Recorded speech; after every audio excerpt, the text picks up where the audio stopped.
Aš esu dabar su kompanija Uvton, Columbia, South Carolina. Tai yra startupas, kurį šiemet pradėjau, pabaigęs kitą kompaniją, apie kurią dar trumpai šnekėsim.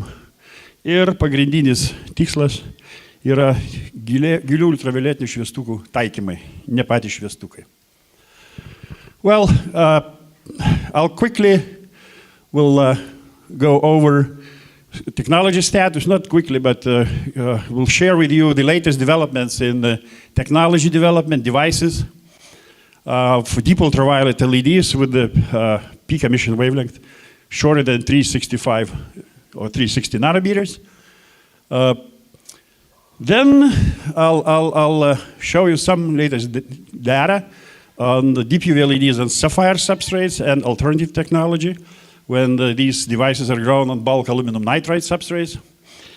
A few words on the new thing that we are trying with the nuclear transmutation doping in hope that we could fabricate conducting aluminum nitride substrates for deep UV LEDs. And I'll show you some emerging volume applications where there are big hopes for this technology to be next big thing in nitrides.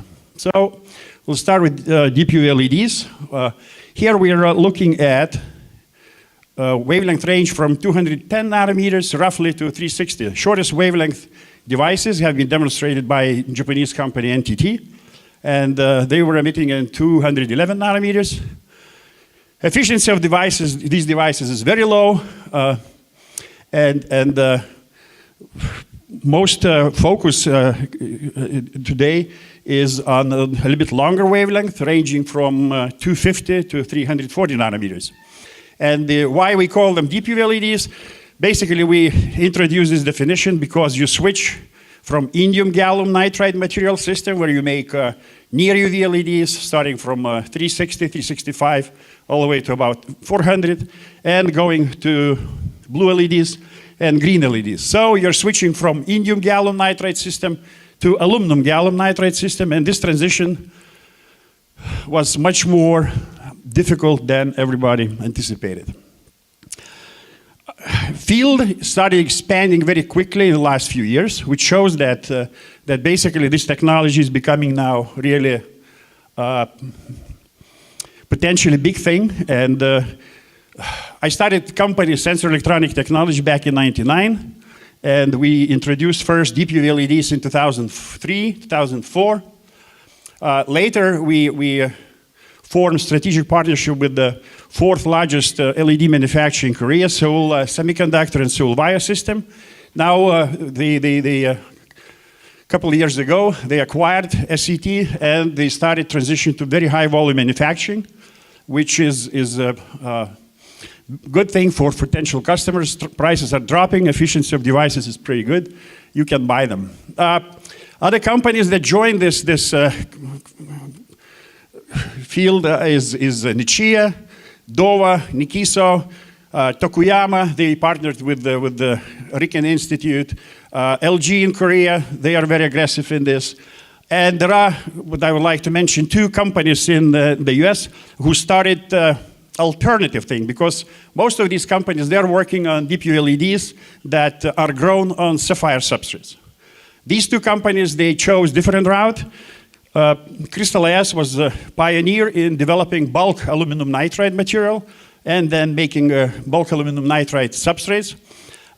They got acquired by a Japanese company, Asahi Kasei, and they're transitioning also to manufacturing of devices on bulk aluminum nitride. Another company, Hexatech, they formed now a strategic partnership with the Osram, with the Technical University of Berlin, and another small business in Nuremberg called Crystal N, and they're trying to grow bulk aluminum nitride as well. I'll touch upon this later.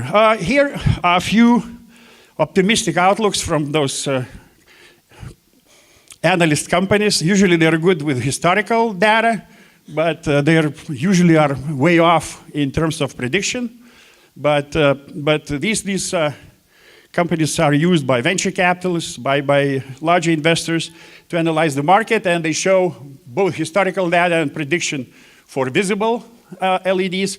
And here is shown what is expected for deep UV LEDs. And most of it is focused on so-called sanitation market. Basically, when you move below 300 nanometers, you can start eradicating bacteria, viruses, and fungus. So you can disinfect water, air, and surface. And by 2020, just to put numbers, because that forecast is that sanitation market or disinfection market with deep UV LEDs in the range to 70 to 80 nanometers should be around $250 million and growing fast. Challenges still remain, and I'll show you that the efficiency of these devices, despite the fact that it's more than a decade they are under intense development, still efficiencies of these devices are much lower compared, for example, to blue LEDs. There are a few things that affect this, and this is typical LED device structure, and it could be grown on sapphire substrate, or it could be grown on bulk aluminum nitride substrate. In general, epitaxial layer structure is very similar. You have to have transition layer, could be graded layer, could be superlattice layer. Everybody chooses a different path in this, followed by N-type contact aluminum gallium nitride layer, multi-quantum well region, active region, capped with the P-type contact, and usually they are flip-chipped. They're usually flip-chipped because light primarily is extracted through the substrate and collected when the light escapes through the edges. It's wave-guided light and destruction. You see a 3D image of one of those devices where you see main emission, and also you collect a lot of light from edges. And for, say, spectroscopy, for instrumentation, people are using the main peak, but for things like disinfection, you want to collect as much light as you can to eradicate bacteria with the smallest number of devices. The thing why this chip, it's not only thermal management, but the biggest issue is P-type contact. Some of you may know that P-type contact was a problem even in gallium nitride, and you have to do doping with such amount, like 10 to 20 per cubic centimeter. So the question is it gallium nitride or is gallium magnesium nitride some ceramic? Because crystal structure is very different, and it's very difficult to make these contacts. Now you're switching to aluminum gallium nitride, and these materials, they quickly become very low conducting. And for example, if you have about 40% aluminum gallium nitride, it doesn't matter how much magnesium you put in, it still doesn't want to be conducting. So there has to be other way. You can look into a typical structure, for example, for LED, emitting around 250, 255, 260 nanometer wavelength, and you can see that active layer, you have about 50% aluminum gallium nitride. That's inside the quantum well region. The cladding layers, they are 60, 70%, even more.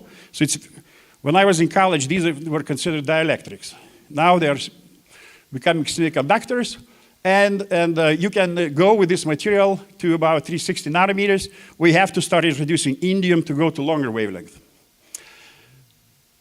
Problems associated with the material challenges are strain and cracking, especially on sapphire because there is a large lattice mismatch. But even on bulk aluminum nitride, there are problems that I'll touch upon with NMP doping, especially in higher aluminum content material, which is of interest, as is mentioned, say for largest market opportunity that's considered now, you have to be around 275 nanometers for disinfection. So you are dealing with very high aluminum content materials. NMP doping is the problem, and also still there are significant problems associated with the point defects from growth. So if you compare two basic approaches are used today, growth of devices on sapphire substrates, the negative things are large crystal mismatch. So you have to manage, because you generate, if you don't do any tricks, you will end up with about 10 to 10, 10 to 11 dislocation density per square centimeter. we were able to reduce that to about 10 to 8, a little bit lower. And also low thermal conductivity. So heat spread across sapphire substrate is very, very low. Advantages of sapphire substrates is they are UV transparent. They are UV transparent all the way to close to 200 nanometers. So light extraction is easier through the substrate. And also sapphire is easily commercially available at very low prices. Now with bulk aluminum nitrides, it is anticipated that this is native substrate. So it should be much better quality material, could be grown with much lower defect density. And also it has much higher thermal conductivity than sapphire. So heat spreading in the substrate is much larger, and experimental work showed that that's the case. However, there are also issues with the bulk aluminum nitride substrate, despite being native substrates. As long as you grow very high aluminum content material, like 80, 90% algan or aluminum nitride, you can do what technology is called pseudomorphic growth. It means that also it's strained, but you don't start generating too many dislocations.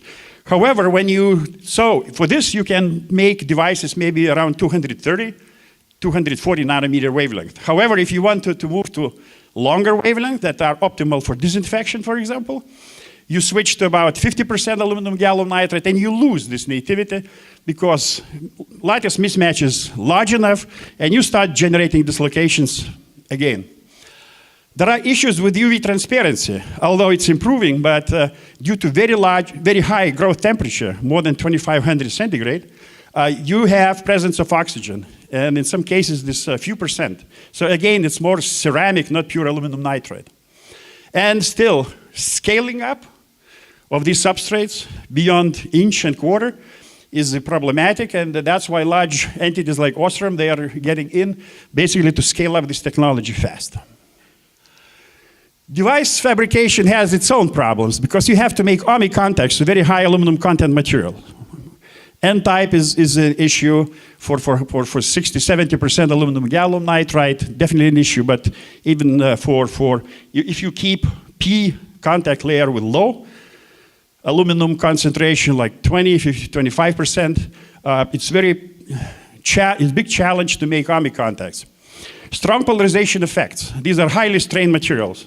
So you have issues associated with the Stark effect. I'll show you a little bit. Light extraction. This is a big issue. In the blue LEDs, various tricks were used to increase light extraction. When you switch to deep UV, this task becomes much, much more difficult because UV light tends to stay inside. So you have significantly higher waveguiding in the structure, and obviously losses associated with the multiple refraction from absorbing P contact. So you lose a lot of light. And thermal heat management. These devices are very sensitive to temperature. Not unlike blue LEDs, variations of temperature, because these are band-to-band transitions, and you can lose efficiency very quickly. So there were some extensive work done on managing Stark effect, and we had also collaborators from Vilnius University and from former guys who are now in Sweden, and we tried to fight this effect with making very narrow and very deep quantum wells, using a little bit trickier technology, growth technology than others were using. And you can see that basically if you look at these are photoluminescence measurement data, that when you reduce quantum well width from 50 angstrom to about 15 angstrom, lifetime is increasing, and effect associated with pumping, which actually you help to screen these internal fields. When you go to narrower quantum wells, this effect is much less pronounced, which shows that for these narrow quantum wells, we're going to a situation when you basically push ground level above the field region, and Efficiency in these devices increased immediately from about 50 microwatt, 20 milliamp, to about 1 milliwatt. So it's more than 20 times. Other things we were doing is to avoid making blocking layers that are used in blue LEDs, because electrons zoom over active region very quickly. So blocking layer is needed to keep electrons for longer time over quantum region. In our case, in blue LEDs, you use, for example, 10% aluminum gallium nitride blocking layer, and you can still dope it N-type or P-type even. Now, when you go to 60–70% aluminum gallium nitride blocking layer, because you basically introducing insulator. Forward voltage, operational voltage of devices going up. That turns into much higher self-heating, and you're losing output power immediately. So we introduced an approach when we bury multi-quantum region in what we call a phonon well, where we allow phonons, electrons to lose phonons, so that this step that we make and we bury it is higher than optical phonon energy. And that helped us tremendously. Also, all involved in this field are trying to make transparent P contact. And various tricks are used. Simple aluminum gallium nitride material wouldn't work. So various superlattice structures, multi-layer structures with the real space transfer are used to get rid of absorbing layer and then take advantage on much better wave guiding, and also to reduce losses associated with multiple, and get advantage from multiple reflections from reflecting P ohmic, and get the light out. In addition to that, into transparent and P contact, we also had to work with the modifying substrate, sapphire substrate or bulk aluminum nitride substrate to allow light to be extracted much more efficient. And also encapsulation is a big deal because we're dealing with deep UV. So there was a major DARPA, Defense Advanced Research Project Agency program that started in 2010 and went on for about 40 years. That was about a $40 million program to focus on 275 nanometer or shorter wavelengths and to increase the efficiency of these devices. And these are our results on Sapphire. We increased the efficiency and output power at least 5 times by using by solving one by one technological challenges that I showed in previous slides. The latest devices that are now produced in volume, you can buy them, and they're not as expensive as they used to be quite a few years ago.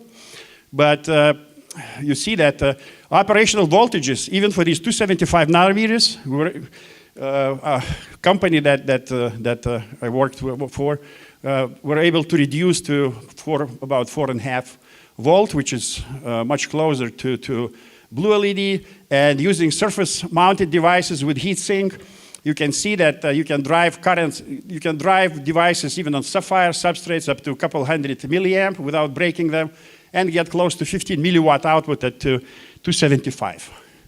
This is high power, pretty high power, and I'll show you what it can do. This is data that I got from Crystal IS and Toyota and Japanese company Kesei.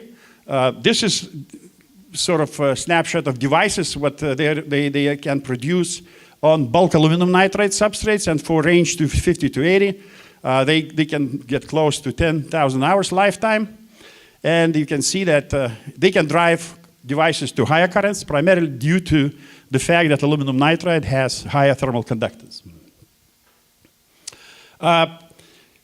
Both those working on sapphire substrate and bulk aluminum nitride substrate are trying to push deeper into UV for other applications. And here you see basically sub 240 nanometer LEDs from Crystal IS, and they can with the driving current close to 150 milliamp. They already, even in this short wavelength range, they can go to milliwatt. Here is a summary of where technology stands now. This is wavelength, and this is external quantum efficiency. And when we go from near UV in indium gallium nitride materials, then you switch around 340. You completely switch from InGaN to AlGaN. Efficiencies are still lower, and primarily because it's more difficult to make deep quantum wells. Then you go below 300, and these are still our results from SETI, that external quantum efficiency goes a little bit higher than 10%, and then it drops fast going into deeper UV. What people learned developing LEDs, you see a historical chart, and red LEDs took quite a while to develop where they are now. Blue LEDs, they were developed much faster. UV LEDs learned a lot from those industries, and hopefully 20% efficiency is not that far away.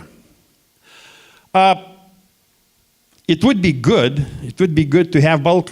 Aluminum nitride is 6.2 electron volt band gap. It's a highly insulating material. And we are looking into ways, is it possible to make these substrates conducting?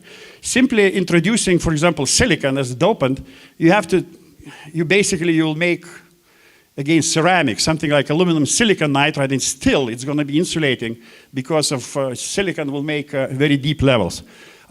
Nuclear transmutation doping is now more and more widely used in silicon industry, especially for high field devices, because you get unmatched uniformity of doping, because you convert atoms that are sitting in crystal lattice site, not as a dopant, and you convert to different materials.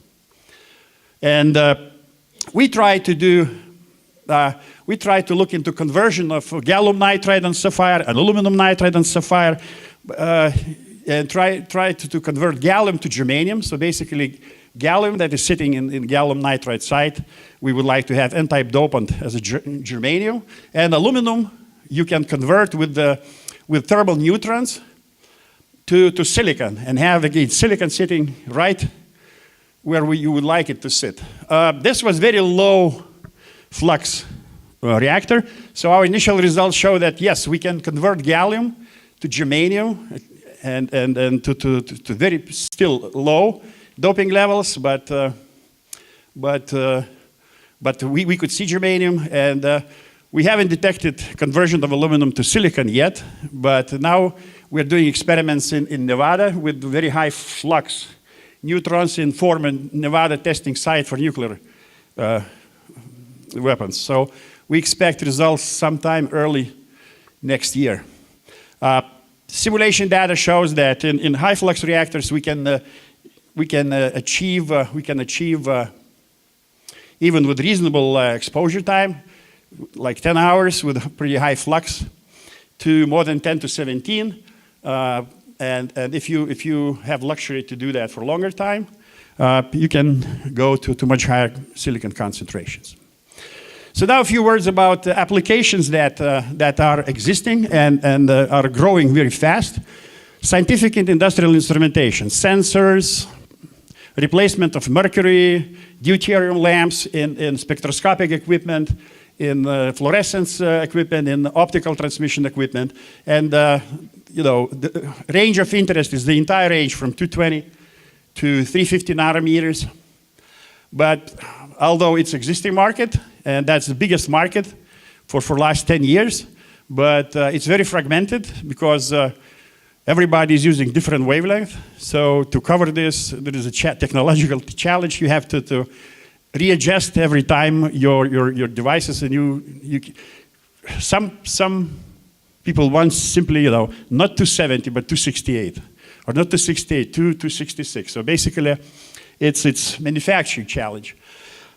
The largest market opportunity, at least considered now, because nobody is sure that this is going to be a killer application. Maybe it's still in waiting, but disinfection of water, air, and surface. And the focus is on low water, we cannot use LEDs to treat municipal water treatment because of very high flow. But if you need a few tenths of milliliters per minute in lab environment, medical labs, drug discovery, and the first systems now have been deployed by few companies that were buying devices from us. They provide you up to 100 milliliters per minute of very pure water, and LEDs are already cost efficient to do that. Food preservation. It's shown that you're using some UVB range, you can significantly extend shelf lifetime of your fresh produce post-harvest. And this technology has been tested by major appliance companies. Basically, you can extend the freshness of your produce in the fridge using a certain irradiation with the UVB up to 3 times. So if you had strawberries, let's say, for 5 days, now you can keep them for 15 days and keep the same fresh. Here is example of one of the latest low flow water treatment systems. Chamber has some tricks to make sure that you irradiate as much water as it flows through. And you can see that with the less than 30 milliwatt of 275 nanometer power, you can achieve 6 log reductions, 99.9999. That meets Environment Protection Agency requirements in the United States. And with the same power, for 5 log reduction, a little bit more, you can achieve as high as 200 milliliters per minute, which again for lab equipment is good enough. One of very promising, and still it's a bit tricky, but not from technology side, but from a business side.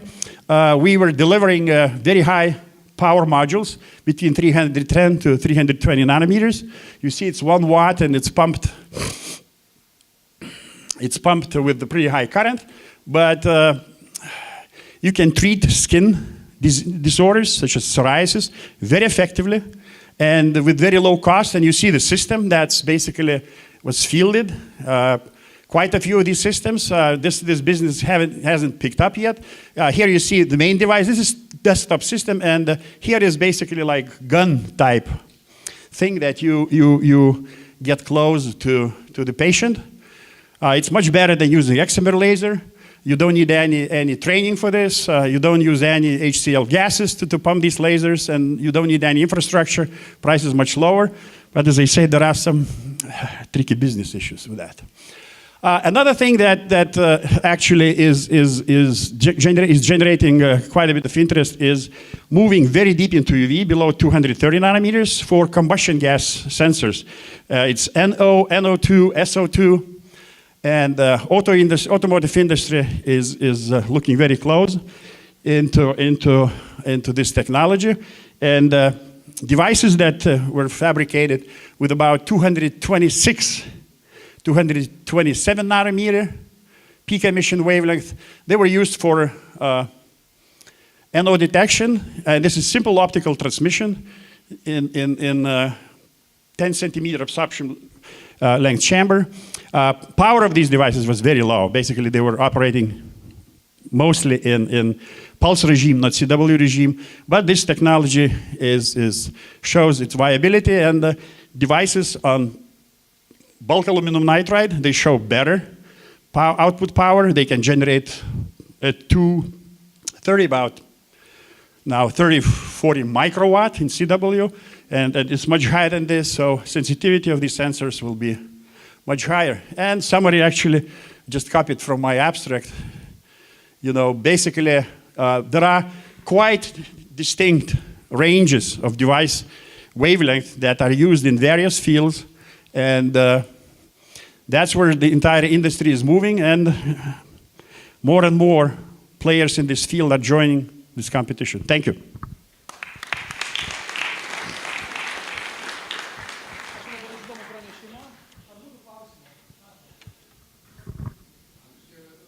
Lietuviškai gerai.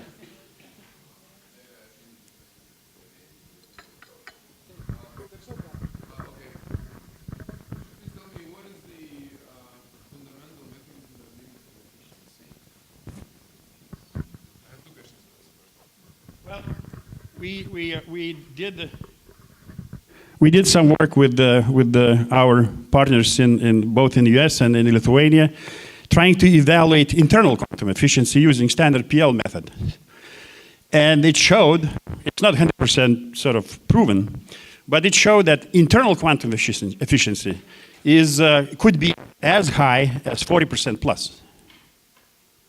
However, how to extract that light, that's the tricky part. And our estimates show that we extract no more than probably 5–6%. So that's one big thing. Self-heating is another thing. If you go to shorter wavelength, you have contact issues. You have to manage heat, otherwise you lose this. Now, fundamental thing, growth, epitaxial growth is still sort of ongoing research. Non-radiative and large density of dislocations. Any chance of having deep UV lasers, diode lasers, near future? You can go to DARPA website. It's www.darpa.mil. That's the largest R&D house for Pentagon with about $3 billion a year budget. There is an ongoing program for lasers in sub-250 nanometer range. Most likely they're not going to be injection lasers, not LDs, but there will be some other thing. I'm not sure I have to look it up.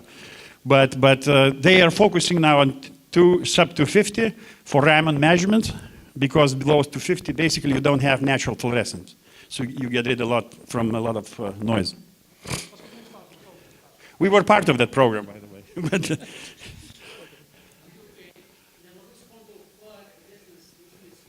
Garsinės juostos tarpas, tuo mažesnis optinis koeficientas turi mažesnis vidinis atspindis. Paaiškinkite, kodėl. Mažesnis yra tas vadinamas escape cone, mažėja dėl polarizacijos. Bet kaip tik atrodo būtų lengviau ištraukti iš aliuminio nitrido negu iš žinčio galio nitrido. Kodėl yra priešingai? Ne, jūs gaunat beveik pilną vidinį atspindį, kadangi jūs kai einat virš 50% galio nitrido, ta šviesa nebenori eiti lauk. Tai aš klausiu, kodėl, nes iš fizikos atrodytų turi būti priešingai. Žemyn. Kuo didesnis garsinės juostos tarpas, lūžio rodiklis eina žemyn. Nu taip. Garantuoju 100%. Tai ne tik lūžio rodiklis, bet jeigu jūs generuojat polarizuotą šviesą, jinai gali būti arba ta TM arba TI. Ir jos nevienodai išeidinėja lauk. Ačiū labai pranešėjai, ačiū labai įstabius komentarus.